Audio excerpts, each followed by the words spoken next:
अगर आप paper one UGC net में अच्छे नंबर ला के पास होना चाहते हैं तो एक बात अभी से बहुत अच्छे से समझ लीजिए कि ऊपर ऊपर से प्रीवियस ईयर क्वेश्चन देखने से कुछ भी नहीं होगा।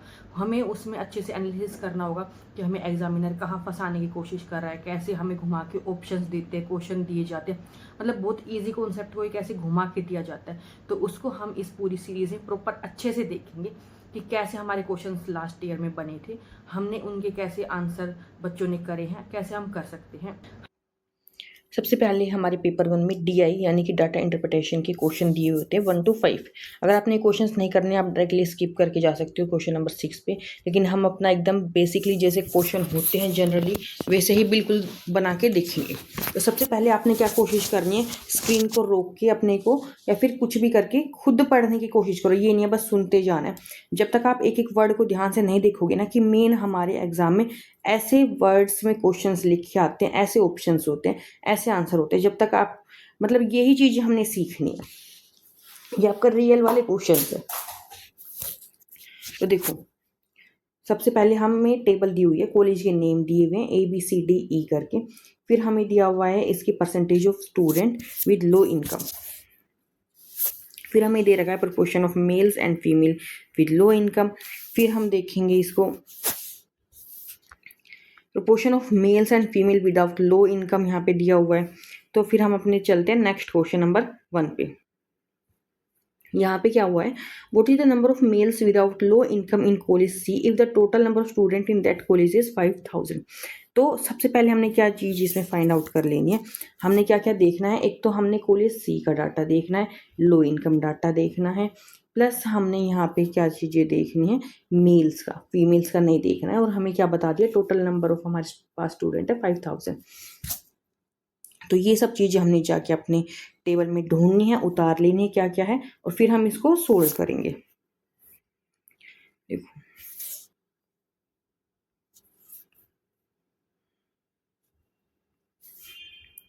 ये आ जाता है हमारा कॉलेज सी। यहाँ पे लो इनकम 24% है। यहाँ पे दिया हुआ है मेल्स का with low 1:2, question of males and females without low, यहाँ पे दिया है सारा डाटा। तो हम अपना सोल्व करते हैं। देखो सबसे पहले हमने क्या करना है, 24% देख लिया डाटा है। ये 24 मतलब टोटल हमें 5000 नंबर दे रखा है, तो 24% हम निकालेंगे 5000 का। निकाल लिया, हमारा 1200 आ गया। फिर हमने ये देखना है, अभी हमने टोटल निकाला, find the number of students without low income. तो लो इनकम वाला जो हमें दे रखा है उसमें से हम माइनस कर देंगे तो हमारा विदाउट का निकल जाएगा। सीधे हमने क्या कर दिया, 5000 में से 1200 माइनस कर दिया, 380 निकल गया। लो इनकम वाला हमें पता चल गया। अब हमने देखना है सिर्फ और सिर्फ मेल के। तो हमें क्या दे रखा है, 2:3। तो 2 हमारा क्या है, मेल है। नीचे 2 और 3 को प्लस कर देंगे तो हमारा क्या हो जाएगा 5। 2/5 और जो हमारा डाटा आया है 3800, इससे मल्टीप्लाई करेंगे तो हमारा आंसर आ जाएगा। सब में हमने यही रूल अप्लाई करते चलना है, इसके जितने भी ऑप्शन। अगर आपको एक बार क्वेश्चन समझ में आने लग गए डीआई की तो आप इजीली सारे बहुत जल्दी करोगे। जितना प्रैक्टिस करोगे उतनी आपकी स्पीड टाइम सब अच्छे से मैनेज होता चला जाएगा। सेकंड देखो ये क्या कह रहे हैं, if we assume that the total number of student in each college is equal, then which college has the lowest number of female student with low income।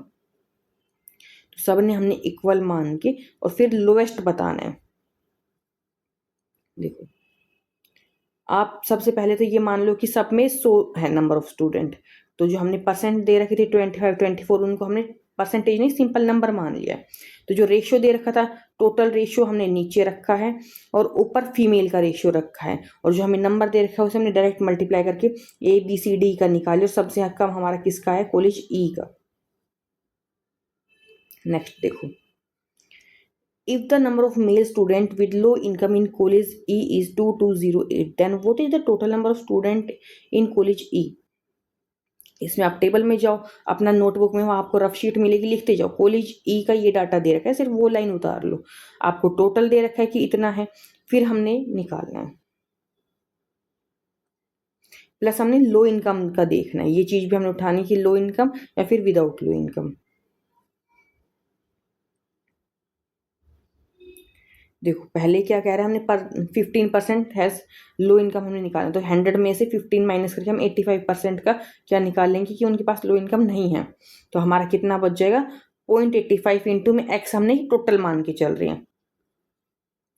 अब हमें फिर से वही रेशियो देखना है, मेल पूछा है तो मेल वाला रेशियो मैं ऊपर रखूंगी, नीचे दोनों रेशियो को मैं वो प्लस करके रखूंगी, 3/5। 3/5 को जो मेरा निकल के आया था विदाउट इनकम वाला 0.85x को हम इसको सोल्व कर लेते हैं। तो हमारा x हमने निकालना है, x क्या आ जाएगा, इजिकल टू में अपना 2208 रख लिया। x निकाल लेते हम इसको, 4329 हमारा आ गया है। तो ऐसी चीजें हमने करती चल रही, मतलब सिंपल है, आप जो चीजें पूछे वही करो। फिर देखो यहाँ पे हमें क्या है कि एज्यूम करो कि जो टोटल नंबर ऑफ स्टूडेंट है in each college is equal, then which college has the lowest number of students without low income. तो अब हमने देखो क्या चीज यहाँ पे करनी है, लोएस्ट नंबर हमने बताना है, लो इनकम वाले का बताना है, और किस कॉलेज में।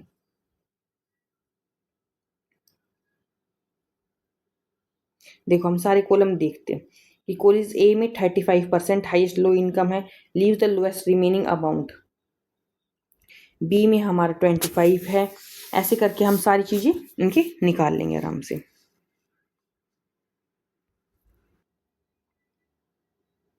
इस वाले में हमने क्या करना है, डायरेक्ट 100 में से हम माइनस करते चल रहे हैं।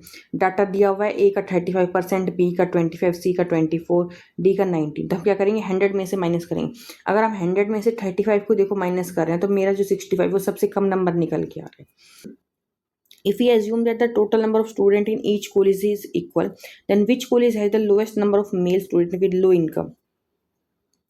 तो अब हमने देखना क्या है, मेल स्टूडेंट हमने देख के चलने हैं और लो इनकम के। सेम आप इसमें रेशियो उठा लो और जो टोटल परसेंटेज दे रखी थी वो उठा लो। रेशियो को हम जैसे पहले हमने करा है, टोटल करके मल्टीप्लाई करके तीनों चारों जितने भी कॉलेज सबका निकाल लेंगे और फिर देखेंगे किसका कम ज़्यादा आ रहा है। सबसे कम हमारी आई है 8.00 कॉलेज सी की। अब हमारी डीआई के क्वेश्चन खत्म हो गए, जनरल जो चीज़ें आती है वो है। तो सबसे पहले देखो हमें क्या दे रखा है, which of the following are system software, इनमें से कौन सा सिस्टम सॉफ्टवेयर है। Compiler, word processor, interpreter, linker, assembler. तो एक ऐसा सिस्टम को चलाने वाला सॉफ्टवेयर, तो इनमें से कौन सा हो जाएगा। देखो ए भी है, बी नहीं है। वर्ड प्रोसेसर क्या होता है, वहां पे हम काम करते हैं अपना, वो एक सिस्टम का सॉफ्टवेयर नहीं है। तो हम बी को हटा देंगे, तो हमारा ऑप्शन क्या बन जाएगा, 1, ACDE ओनली। अब इनको देख भी लेते हैं। सिस्टम सॉफ्टवेयर रन्स करता है background operations, translate computer program so the hardware can understand them. मतलब ये हार्डवेयर की तरह इनडायरेक्टली काम कर रहा है। और इंटरप्रेटर्स जो है, लिंकर है, ये असेंबलर है, ये हमारी क्या है, सारे के सारे सिस्टम सॉफ्टवेयर है। वर्ड प्रोसेसर जो है जैसे कि MS वर्ड, ये एप्लीकेशन सॉफ्टवेयर है। नेक्स्ट असर्शन रीजन के क्वेश्चन हमारे ए में क्या कह रहा है, earth atmosphere keep the planet warm mainly by reflecting the incoming solar radiations. फिर रीजन क्या दे रहा है, greenhouse gas absorb long wave radiation emitted from the earth surface. देखो सिंपल सी बात है, ए गलत है। अर्थ का एटमॉस्फेयर क्यों गलत है, क्योंकि वो जो main reflecting incoming solar radiation है उनकी वजह से नहीं। रीजन सेकंड वाले में क्या कह रहे हैं, ग्रीन हाउस गैस जो है वो एब्जॉर्ब कर लेती है लॉन्ग वेव रेडिएशन। आपने देखो याद रखना, शॉर्ट वेव कौन सी होती है, जो डायरेक्ट सन से आ रही है, जो अर्थ से टकरा के जाएगी वो लॉन्ग वेव रहती है।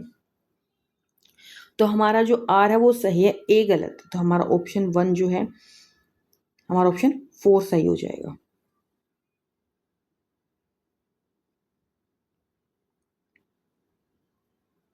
नेक्स्ट इसमें लिस्ट 1 2 दे रखी है, इनको मैच करने के लिए दिया हुआ था आपको। मैच वाले बहुत आते हैं, मैच में आप जरूरी नहीं है आपको चारे के चारे आए। मैच वालों में ये नहीं होता कि आपको चारों ऑप्शन आ रहे हैं, आप 1 2 3 करके एलिमिनेट करके अपने आंसर तक पहुंचना होता है। अब आपने यहाँ पे नॉइज पोल्यूशन रूल जो है उसके हिसाब से अंदाजा लगाना है, कहाँ पे ज़्यादा हो सकता है कहाँ पे नहीं हो सकता। साइलेंस वाले में कितना होगा, रेसिडेंटल में कितना, कॉमर्शियल में, इंडस्ट्रियल में, डाटा दे रखा है।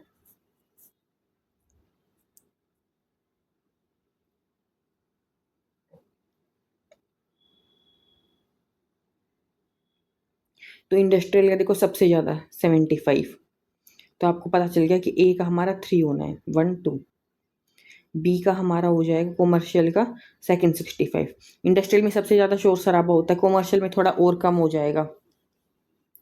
फिर हमारा हो जाएगा रेसिडेंटल में, वहाँ नॉर्मल और कम शांति होती है, और साइलेंस में तो बिल्कुल ही शांति सबसे कम मिलेगी वहाँ पे, तो डी का फर्स्ट हो जाएगा, यानी कि 50।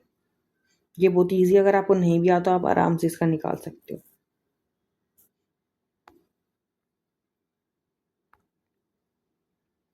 Arrange the following in term of increasing order of the minimum number of variable required for their computation. Increasing order में लगाने मिनिमम नंबर ऑफ वेरिएबल्स के हिसाब से, mean, first order correlation, correlation coefficient, second order correlation. देखो सबसे पहले तो हमारा आ जाएगा ए मीन, फिर हमारा आ जाएगा सिंपल कोरिलेशन, फिर बी में हमारा फर्स्ट ऑर्डर और फिर सेकंड ऑर्डर।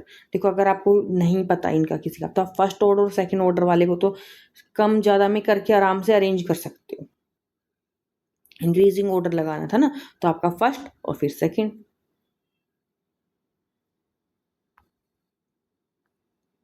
देखो मीन में हमें क्या है, एक वेरिएबल चाहिए, जैसे कि हाइट ग्रुप मेरे को नापने, तो सिर्फ एक हाइट मेरे को सिर्फ पता है, तो मैं मीन आराम से निकाल लूंगी।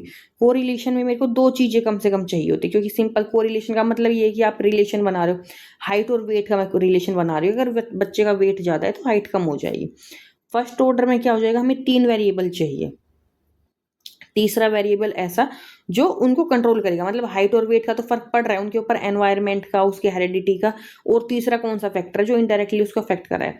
सेकंड ऑर्डर में क्या हो जाएगा, 4 वेरिएबल, 2 वेरिएबल तो कंट्रोल वाले और 2 एक्स्ट्रा, मतलब कि देखो एक तो मेरा हाइट और वेट का कर रही हूँ मैं, एक हो गया कि हेरिडिटी या उसके एनवायरनमेंट का, खाने पीने का क्या क्या असर पड़ रहा है।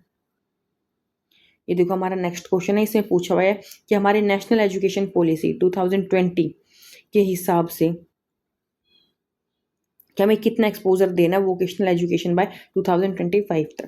तो इसका आंसर हमारा हो जाए ऑप्शन नंबर 4, यानी कि 50%। एनईपी ने बोला है कि हमें कम से कम 50% हमने वोकेशनल एजुकेशन बच्चों को देने। तो मिलते हैं अपने नेक्स्ट पार्ट में, ऐसे ही और पार्ट आप जाके वीडियो पे देख सकते हो ज्योग्राफी से और पेपर 1 से रिलेटेड। अगर आपका और भी कोई ऐसा टॉपिक लगता है कि मेरे को डिफिकल्टी आती है या कुछ भी ऐसा इशू आ रहा है, तो आप मेरे को कमेंट सेक्शन में बता सकते हैं। Okay, bye bye.